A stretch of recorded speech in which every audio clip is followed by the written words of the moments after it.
마태복음 26장 31절로 35절까지 5절 말씀을 같이 찾아서 한 절씩 나누어 교독합니다. 마태복음 26장 31절로 35절까지 말씀입니다.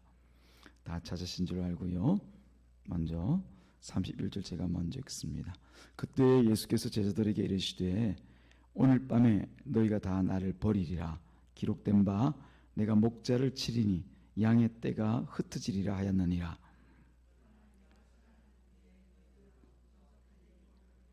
베드로가 대답하여 이르되 모두 주를 버릴지라도 나는 결코 버리지 않겠나이다.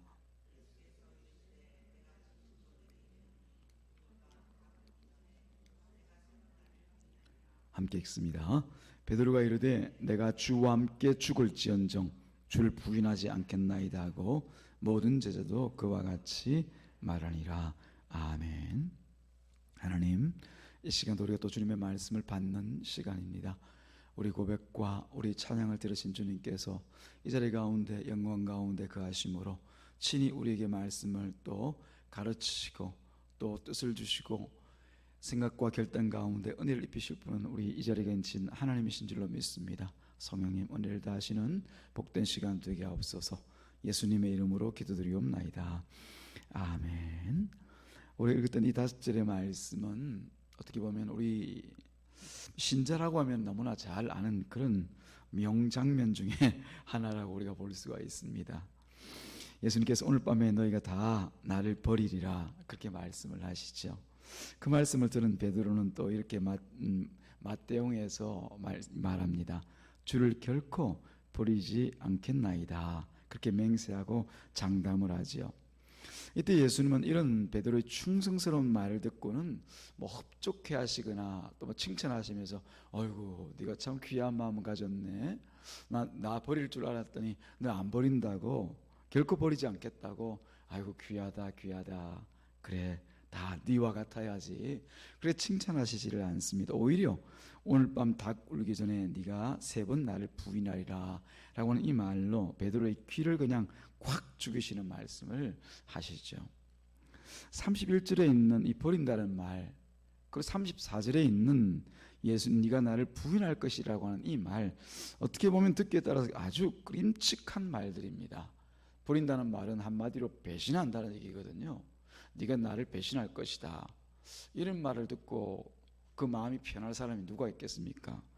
부인한다 이 말도 마찬가지로 배신한다 혹은 버린다 이런 말과 비슷한 그런 의미를 가지고 있는 아주 좋지 않은 얘기들이죠. 굳이 베드로가 그렇게 하지 않을 것이라고 그렇게 다짐해서 장담해서 막 큰 소리를 치면서 그렇게 얘기하는데도 예수께서 2번이나 그렇게 말씀을 하십니다. 그렇다라고 하면 베드로도 자신에 대해서 한번 예수님께서 왜 저렇게 말씀하시지? 아니 왜 이런 말씀을 하시냐고, 내가 아니라고 하는데, 그렇게 한번 스스로가 생각해 볼 필요가 있지 않았겠습니까? 그런데 이 베드로는 마치 주님의 말씀에 귀를 기울인 것이 아니라 오히려 자기가 주님과 기싸움이라도 하듯이 맞받아서 더 큰 소리로 장담을 하더라는 거죠. 예수님께서 말씀하시면 그 자리에서 내 생각과는 좀 다르지만은 주님께서 왜 이렇게 말씀하시지? 주님 왜 이렇게 말씀하시는지 내가 잘못 알고 있는 게 있는가? 스스로를 돌아보는 게 맞지. 주님께 막 항변을 하면서 맞받아서 막 기싸움을 하는 것처럼 막 큰 소리로 얼굴을 붉혀가면서 내가 주와 함께 죽을지언정 주를 부인하지 않겠습니다. 이렇게 말한단 말이죠. 이걸 우리식으로 이렇게 생각해 보면 이런 말이 됩니다. 나를 지금 예수님 어떻게 보고 그런 말씀을 하십니까? 나 그런 사람 아니잖아요. 이렇게 제가 소리를 낮춰서 얘기했지만 아마 큰 소리로 예수님 앞에 얼굴 붉혀가면서 그렇게 항의를 했을 겁니다. 예수님 나를 알기나 하세요 이러면서 말이죠. 이때 다른 제자들도 다 베드로와 같은 그런 말을 합니다. 똑같이 아니 예수님 베드로를 어떻게 하시고 그렇게 말씀하십니까? 우리도 예수님 안 팝니다. 안 팔아요. 예수님 버리지 않습니다. 배신하지 않습니다. 아마 이교동성을 그렇게 막 웅성웅성 얘기를 했을 것 같습니다.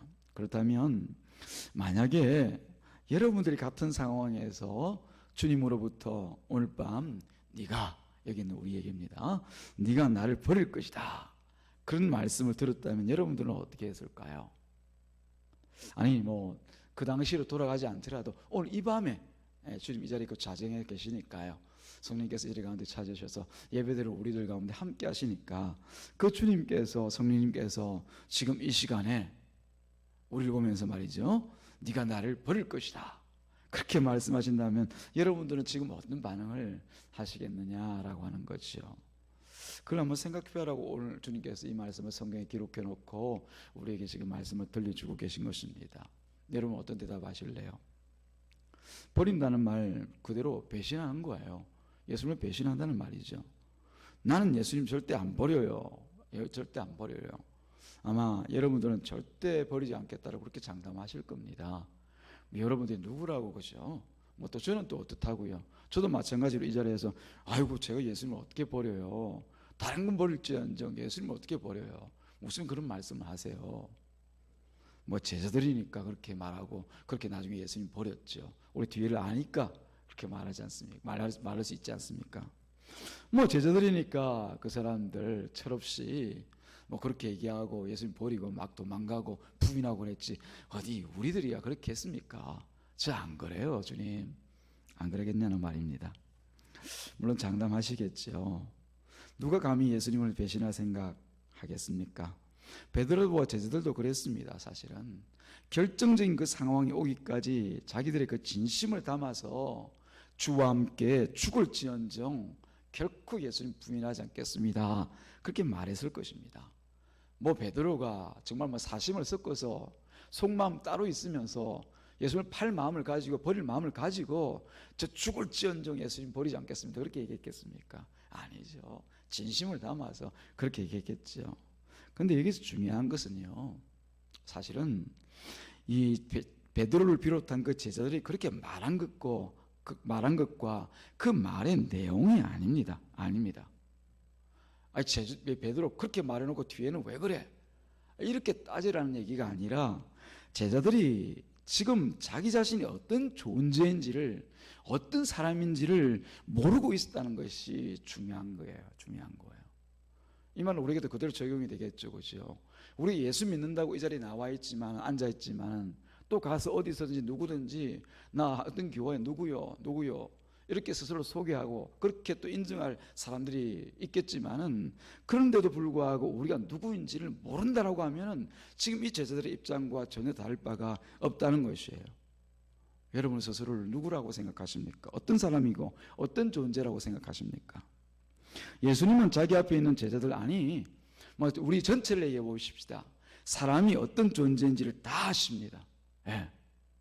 베드로가 아무리 저 그렇지 않아요 라고 얘기한다 하더라도 베드로가 어떤 사람인지 알고 계신다는 거예요. 무슨 말을 하고 무슨 행동을 하고 그 앞에서 나 진심입니다 막 그냥 혈기를 부려하면서 내가 어떤 사람인데 그렇게 얘기한다 하더라도 베드로 속을 다 들여다보고 계신 거지요. 마찬가지로 지금 우리가 있는 이 자리에서도 주님은 우리가 그냥 앉아 있으면은 다 모르지 싶어도 주님은 우리 모든 걸 다 알고 계세요. 우리만 모를 뿐이지요. 우리는 어떤 존재입니까? 저와 여러분은 어떤 사람들입니까? 그래요. 사람은 어디까지나 자기를 위해서 살아가는 그런 존재들인 것을 우리가 부인할 수가 없습니다. 다른 말로 자기가 주인되어 살아가는 것이 자연스러운 그런 존재이지요. 남을 주인으로 모시고 살아가는 것 다 불편하고 힘들고 안 하려고 합니다. 심지어 우리가 하나님을 주인으로 모시고 살아가지만 그렇게 살라고 우리 하나님의 종으로 하나님의 자녀로 부르셨지만 그렇게 살아가는 것이 참 부자연스러워요. 그것보다는 내가 주인이 되어서 하나님이라 할지라도 내 종 삼아서 사는 것이 참 자연스럽고, 그게 좀 어떻게 보면은 부드럽게 그냥 이어져 가는 거지, 내가 종 되는 것, 그런 것 참 싫어합니다. 그래서 자기에게 불리한 상황이 되면 자기 외에는 다 버리고 마지막에는 결국 자신을 선택할 수밖에 없다는 사실을 우리 주님께서는 다 알고 계셨거든요. 그 말씀이 바로 31절에서 말씀하신 다 나를 버리리라. 베드로를 향해서만 얘기한 것 아닙니다. 그 제자들 다, 오늘 여기 있는 우리 다 나를 버리리라, 그렇게 말씀을 하시는 거죠. 제자들이 자기들이 누구인지를 모른 채 단지 큰 소리로만 장담했다고 하면은 예수님은 우리가 누구인지를 다 알고 예수님도 장담을 하신 거죠. 너희가 다 나를 버릴 것이야. 그렇게 예수님도 장담을 하신 거죠. 베드로는 아니라고 장담하고 예수님은 다 하시고 너희가 나를 버릴 것이야. 나를 부인할 것이야. 그렇게 장담하시면서 말씀하시죠. 누가 옳습니까, 여러분? 누가 옳아요? 베드로가 옳습니까? 아니면 다른 제자들이 옳습니까? 예수님이 옳습니까? 예수님이 옳지요. 예수님 우리를 다 아시니까요. 이 일들이 사실 이미 예언되어진 일이라는 것을 성경은 우리에게 가르쳐 주십니다. 예수님께서 그런 말씀하시죠. 31절 뒤에 보면은 기록된 바 내가 목자를 치리니 양의 떼가 흩어지리라 하였느니라. 이 말씀은 스가랴 선지자가 예언한 내용 가운데 있는 말씀입니다. 13장 7절 말씀에 보면은 이렇게도 기록되어져 있죠. 만군의 여호와가 말하노라. 가라 깨어서 내 목자 내 짝된 자를 치라. 목자를 치면 양이 흩어지리니와 작은 자들 위에는 내가 내 손을 들으리라. 이렇게 얘기하십니다.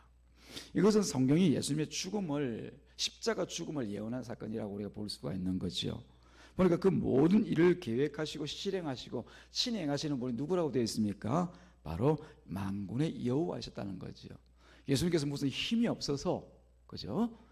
바리새인 종교 지도자에게 팔려가지고 십자가에 죽임당한 것이 아니라, 뭐 로마 병정들에게 그냥 힘이 없어서 그 손목을 내놓고 그냥 그 십자가에서 뭐 땅땅 박히면서 죽으신 것이 아니라 미리 계획하시고 작정하신 하나님께서 자신의 독생자를 우리 죄를 대속하실 그 제물로 미리 쓰시기 위해서 예정하시고 그 일을 이루실 것을 말씀하시는 것이죠. 그래서 만군의 여호와가 말하노라. 가라 깨어서 내 목자 내 짝된 자를 치라. 바로 예수 그리스도를 지칭하는 거예요.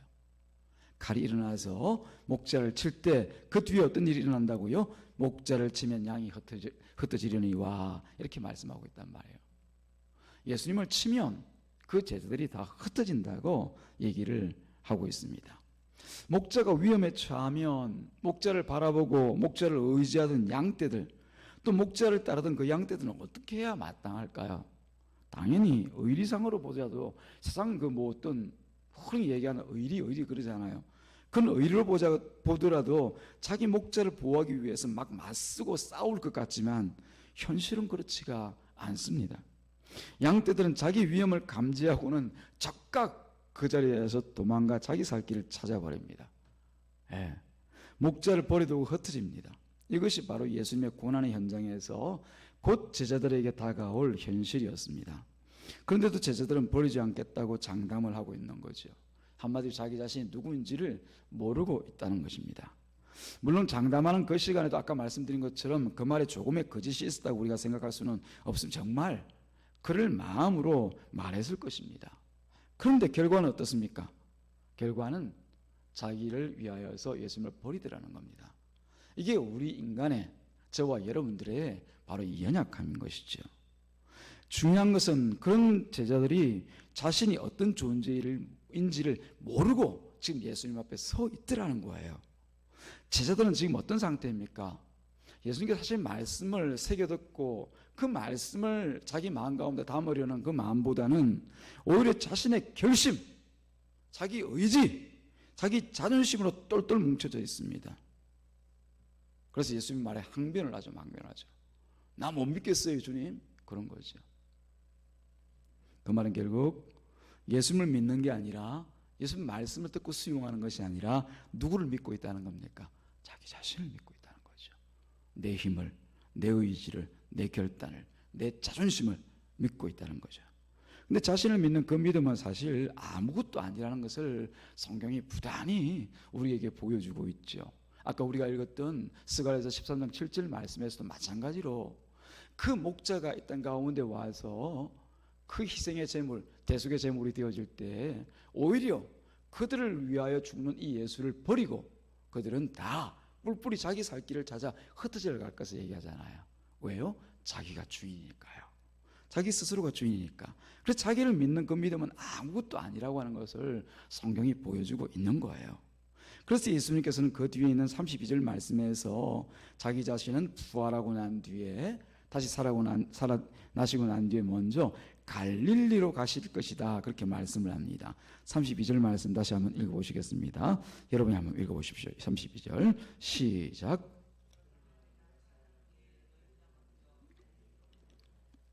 아멘. 그러나 내가 살아난 후에 너희보다 먼저 갈릴리로 가리라.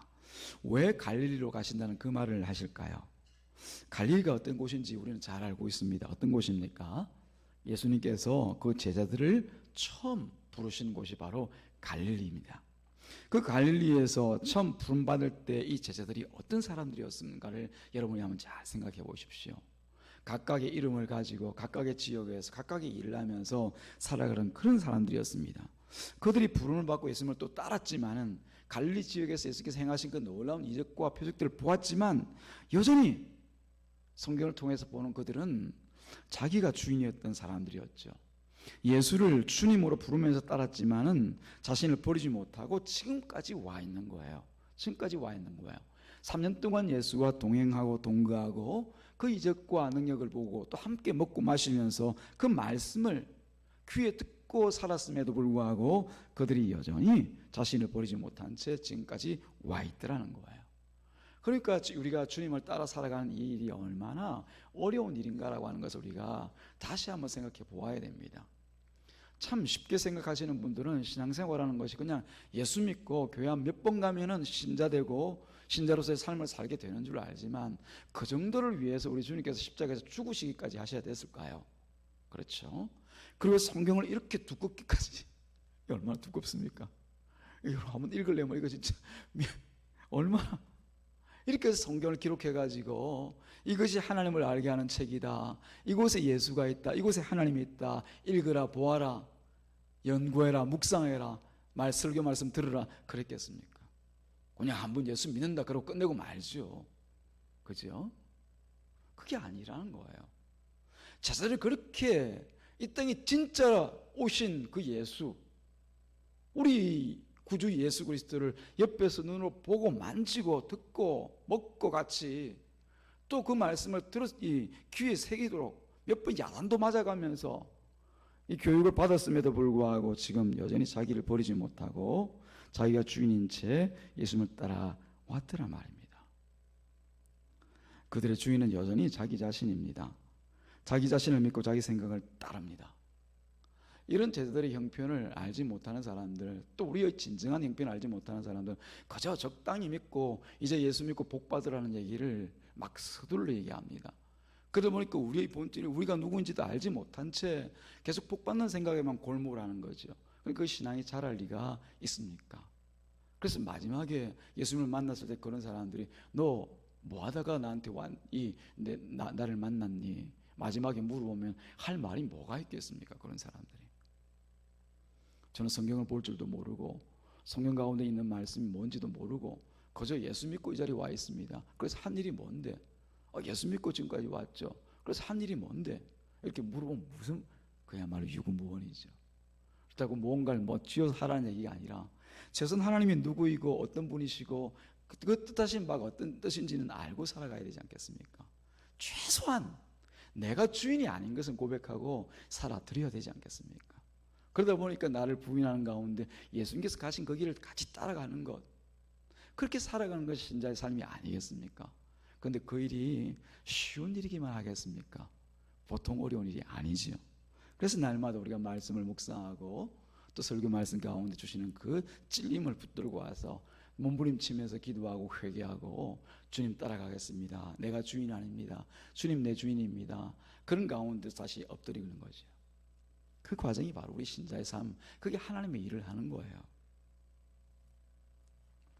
그래서 예수님께서 십자가에 죽으실 것을 말씀하시자 여전히 자기 생각에 사로잡혀 있는 이 제자들은 나는 예수님을 버리지 않겠다라고 장담을 하는 것이죠. 이처럼 자기 의지와 뜻이 앞서는 그런 제자들입니다. 그러나 예수님께서 이루실 그 나라는 그런 나라가 아닙니다. 내 고집하고 내 힘자랑하고 또 내 의지와 뜻을 앞세우는 지금 제자들처럼 내가 결코 주님 버리지 않겠습니다 막 예수님보다 앞서서 얘기하고 그런 나라가 아니죠. 예수께서 이루실 나라는 바로 예수님께서 주인이 되시는 나라입니다. 맞습니까? 아멘이죠. 그렇죠. 예수님께서 주인 되신 그 나라를 주님께서 이루시기 위해서 이 땅 가운데 오셨고, 친히 예수님께서 부활하시고 나신 뒤에는 그 나라를 이제 자기 제자들에게 그리고 우리들에게 보여주실 것이란 말이에요. 그래서 예수는 부활하신 후에 제자들보다 먼저 그 갈릴리로 가셔서 새롭게 그들을 부르시고 새로운 주의 나라를 시작할 것이라는 그 말씀을 지금 하고 있는 거예요. 부활하신 예수께서 새롭게 시작하실 그 나라, 지금 우리가 누리고 우리가 함께 살아가는 이 나라가 어떤 나라일지 예수님의 그 대화를 통하여서 우리가 알 수가 있습니다.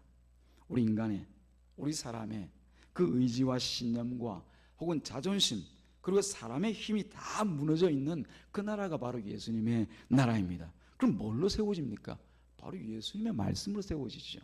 예수님의 뜻으로, 예수님의 의지로, 예수님의 능력으로 세워져 가는 나라가 바로 주님의 나라, 예수의 나라, 하나님의 나라인 것이죠. 왜냐하면 자신의 신념과 자존심과 힘으로는 도무지 사탄의 권세를 이길 수가 없기 때문에 그렇습니다. 우리도 웬만하면은 뭐 수십 명, 수백 명, 수천 명 모여가지고 혹은 수만 명 모여가지고 한번 우리나라 세워보자. 정말 하나님의 나라 멋지게 한번 세워보자 할 수 있겠죠. 뚝딱뚝딱 연장 들고 나가가지고 그냥 뭐 한번 세워본다고 세워보겠지만은, 그러나 그런 나라가 과연 사탄의 나라를, 사탄의 권세를 이길 수 있을까요? 결코 그럴 수가 없겠죠. 사탄의 권세는 오직 예수를 믿는 이 믿음 안에서만 깨어지고 무너지는 거예요.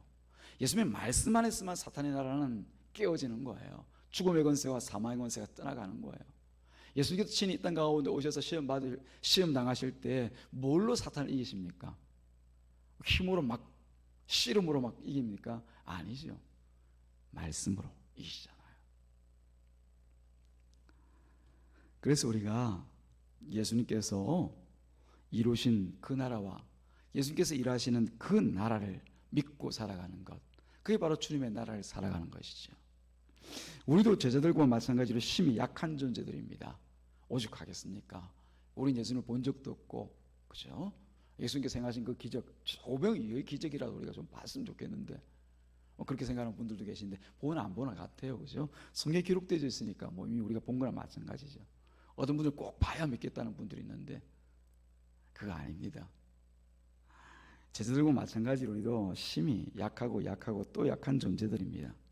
목자를 칠 때 흩어지는 그 양처럼 우리는 예수님 앞에서 여지없이 또 흩어지기도 하는 자들이 바로 우리와 같은 신자들입니다. 그러나 그런 우리를 주에서 승리한 새 백성으로 하나님께서는, 우리 주님께서는 새롭게 지으시고 부르시기 위해서 이 땅에 오셨고, 또 그 저주의 절에서 우리를 대신해서 죽임을 당하셨지 않습니까? 그리고 부활하시고 난 뒤에 누구를 부르십니까?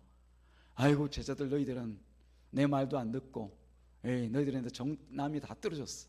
그리고 버리십니까? 그러지 않잖아요. 그 제자들을 다시 부르시잖아요. 예수님을 버렸던, 부인하였던 그 제자들 다시 불러서 예수님의 나라를 이루어 가시잖아요. 그게 바로 우리 주님이십니다. 우리를 끝까지 버리지 아니하시고 우리 연약함을 다 하시면서 예수님의 나라를 이루어갈 수 있도록 세워가시는 그분이 바로 우리 주님이십니다. 하늘에 속한 백성으로 하나님을 증거할 수 있도록 날마다 새 힘을 주시고, 넘어질 때마다 일으켜 세워주시고, 주저앉을 때마다 같이 가자. 얼마 날이 남지 않았다. 내볼 날 얼마 남지 않았으니까 조금만 더 힘내. 가자. 어떤 데는 어깨도 두드려 주시고, 어떤 데는 등도 밀어주시고, 어떤 데는 엉덩이도 툭툭 쳐가면서 같이 가자고 하신 분이 바로 우리 주님이세요. 그러므로 우리 신자가 진정 제대로 신앙생활하고 제대로 살아간다라고 하는 것은 내 힘 자랑하고 내 지혜 자랑하고 내 자존심 자랑하는 것 아닙니다. 일찌감치 이 주님께서 다 이루실 줄 알고 내 모든 것을 내려놓는 것, 그리고 오직 예수만 찾고 구하는 것, 그게 신자가 살아가야 될 삶인 것이에요. 그게 바로 하나님의 나라이고 우리 주님의 나라입니다. 예수님을 떠나서는 내 힘으로는 할 수 있는 것이 아무것도 없고, 내게 나오는 것은 오직 주님을 버리는 그 배신밖에 없다. 이 제자들처럼, 우리가 늘 하는 일들처럼 예수님을 버리는 그 일밖에 없다는 것을 인정하고 살아가는 것. 그러니까 예수님 계셔야죠. 그러니까 예수님 나 붙들어 주셔야죠. 그렇게 주님께 매달리는 것, 그게 바로 우리 신자들의 하루하루의 삶인 것이에요. 사랑하는 여러분, 우리가 참된 신자로 주님 앞에 부름을 받다라고 하면은 이 부활하신 예수님께서 다시 죽지 아니하시고 늘 우리와 함께 하시고 주님께서 약속하신 것처럼 세상 끝날까지 내가 너희와 함께하리라 하신 그 약속의 말씀처럼 오늘 우리가 예배드리는 이 자리에거나 돌아가는 그 자리에 여러분의 가정에서 직장에서 또 우리 삶을 영위해가는 어떤 자리에서는 우리 주님 떠나지 아니하시고 항상 함께하신 것을 살아계신 것을 인정해야 될 줄로 믿습니다. 그래서 하시는 일이 뭡니까? 잘하나 못하나 보시는 것이 아니라 우리 연약함을 다 아시고 베드로도 자기를 몰랐지만 우리 주님은 아셨잖아요. 저도 저를 잘 모르지만 우리 주님은 다 아시거든요. 여러분도 여러분을 잘 모르지만 우리 주님은 다 아시거든요. 그래서 연약한 베드로를, 연약한 저를, 연약한 여러분들을 주님께서 붙드시고 내 주인이, 우리 주인이 되기를 원하시는 사실을 인정하고 알아주기만 하면 되는 거예요. 사랑하는 여러분, 그것이 바로 우리 믿음입니다. 믿음입니다. 그것을 믿음으로 어떤 형편에서도 우리가 주님의 이름을 정말 기쁘게 부를 수 있고 어디서든지 내 주인은 예수야, 예수야. 이런 분이 내 예수야. 내가 이런 인간인데도 불구하고 이렇게 연약하기 짝이 없는 인간인데도 불구하고 예수님 나 버리지 않고 끝까지 나를 이끌어 가시더라고. 오늘도 내 등 뜨미는 거 봤어? 내 넘어진 자리에서 이렇게 세워지는 거 주님 봤어? 나 그런 분이야. 나 그런 분을 믿고 살아. 그분이 내 주인이야. 그렇게 고백하고 살아가는 것, 그게 가장 능력 있고 힘 있고 아름다운 그런 신자의 삶인 것을 기억하시기 바랍니다. 사랑하는 여러분, 신자는 홀로 자기 힘으로 혹은 자기 결단으로 살아가는 사람들이 아닙니다. 우리가 이미 주님의 나라의 백성은 혼자가 아니잖아요. 그렇죠? 주님의 나라의 백성으로 부름을 받았다는 것 자체가 주님의 나라에서 우리가 주님의 따뜻한 보살핌과 사랑과 그 긍휼과 인도와 지도를 다 받고 그 주님의 우산 아래 있다는 것을 우리가 의미합니다. 그러므로 우리 신자가 믿을 것은 오직 예수님 뿐인 것을 다시 한번 오늘 마태복음 26장 우리가 읽었던 31절부터 35절까지의 말씀을 통하여서 아이고 저 못난 놈 베드로, 죄송합니다.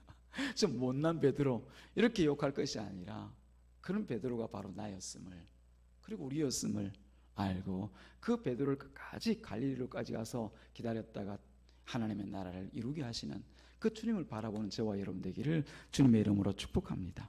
우리가 믿을 것은 오직 예수님 뿐입니다. 그 예수님의 생각과 전지하시고 전능하신 능력, 그 외에는 우리가 의지하고 믿을 것 없습니다.